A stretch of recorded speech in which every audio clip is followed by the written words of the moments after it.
Bell. গরমকালে কিন্তু বেলের শরবত বা বেলের পানা ভীষণ ভালো খেতে লাগে, তাই না? তো আমি আজ সেটাই বানাবো। আমি একটা পাকা বেল নিয়ে নিয়েছি আর সেটার শাঁসগুলো সমস্ত বের করে নিয়েছি। তো বন্ধুরা, কেমন আছেন সবাই? আশা করি আপনারা ভালো আছেন, সুস্থ আছেন। মীনাক্ষীর নতুন একটি রেসিপিতে আপনাদের সবাইকে স্বাগত।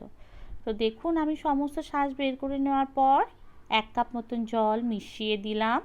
এবার এটাকে ভিজতে দেবো আধ ঘন্টা মতন, যাতে বেলটা ভীষণ ভালোভাবে নরম হয়ে যায়। আধ ঘন্টা পর দেখুন বেলের কালারটা দেখবেন চেঞ্জ হয়ে গেছে, কারণ বেলের মধ্যে প্রচুর আয়রন আছে, যেটা কিন্তু শরীরের জন্য খুবই ভালো আর শরীরকেও ঠান্ডা রাখে। তো আধ ঘন্টা বাদে আমি বেলটাকে ভালোভাবে চটকে নিচ্ছি, যাতে করে এর সমস্ত আঁশ এবং বীজ আলাদা হয়ে যায়। খুব ভালোভাবে চটকে নেওয়ার পর আমি এবার জল মেশাবো প্রয়োজন মতন। আপনারা চাইলে এই বেলের শরবতটা কিন্তু টক দই দিয়েও করতে পারেন, কিন্তু আমি এখানে শুধুমাত্র জল দিয়েই এই রেসিপিটা বানাবো।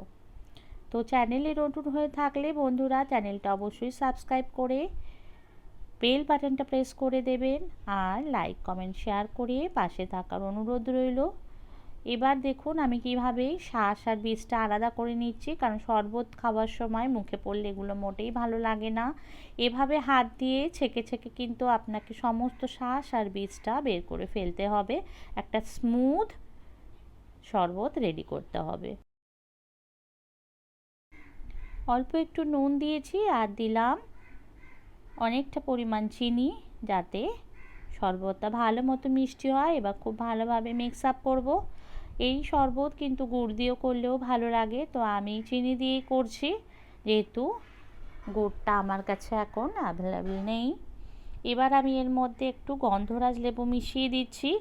গন্ধরাজ লেবু এই বেলের শরবতে কিন্তু দারুণ খেতে লাগে, এটা কিন্তু আপনারা একদমই স্কিপ করবেন না। একটু গন্ধরাজ লেবু মিশিয়ে দেবেন। এবার খুব ভালোভাবে মিশিয়ে দেওয়ার পর এটাকে আমি ফ্রিজে রেখে দেবো ঘন্টাখানেকের জন্য, যাতে খুব ভালো মতন ঠান্ডা হয়ে যায়। বেলের শরবত কিন্তু ঠান্ডা খেতেই ভীষণ ভালো লাগে। একটা কথা মনে রাখবেন, বেলের শরবত কিন্তু কখনোই মিক্সার গ্রাইন্ডারে করবেন না, কারণ বেলের বীজ যদি একদম পিষে যায় তাহলে কিন্তু সেটা তেতো হয়ে যাবে। তো বন্ধুরা, আজ তাহলে রাখি, দেখা হবে নতুন কোনো ভিডিওতে। ততক্ষণ ভালো থাকবেন, সুস্থ থাকবেন। Thanks for watching my video.